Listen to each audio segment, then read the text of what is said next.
Caroline here. This week's theme is a continuation of my theme for this month, which is clouds. Per usual, I come up with the designs ahead of filming, unless you want me to also include the pencil work for my future videos. Just let me know in the comments down below.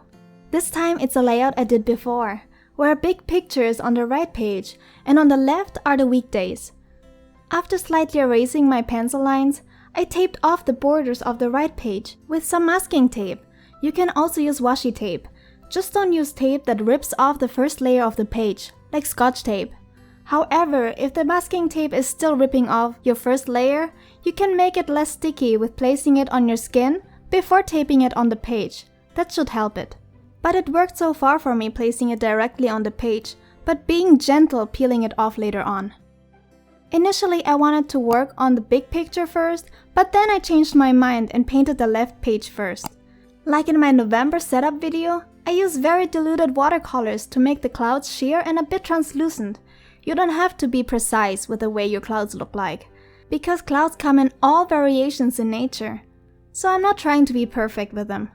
But I still want them fluffy with bigger and smaller circles.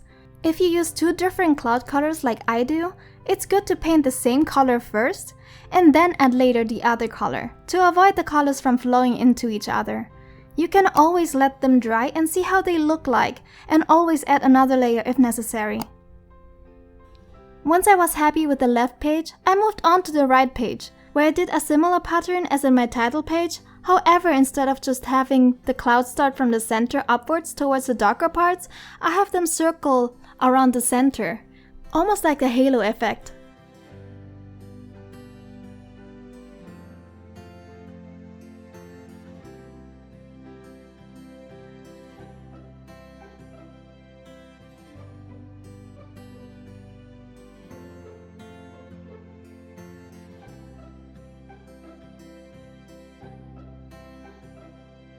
The quote says, "Every cloud has a silver lining."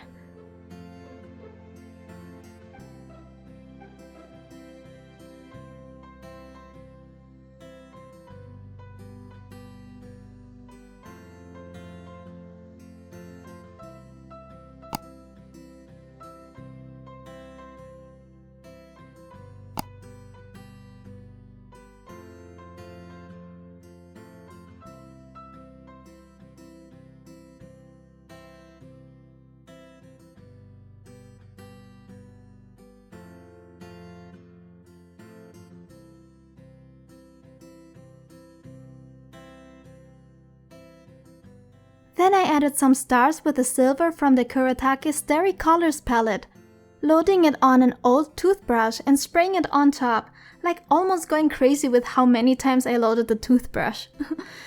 If you don't have an old toothbrush, don't worry, you can also load up a small paintbrush and tapping it with another paintbrush over the areas where you want the stars to be. And then we are the most satisfying part. Well, maybe it's just me. Peeling off gently the masking tape.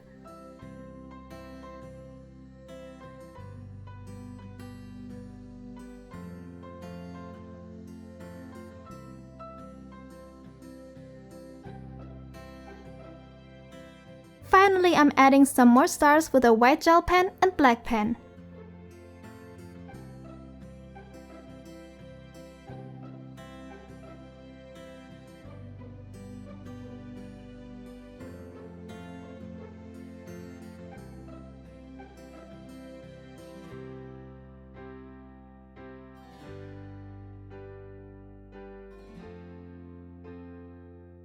And that's it.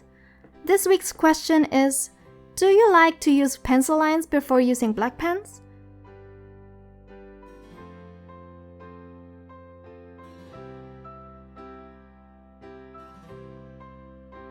And we are at the end of the video. If you liked it, click the thumbs up button and subscribe button. All the materials I used will be in the description box below, and thank you so much for watching. Bye!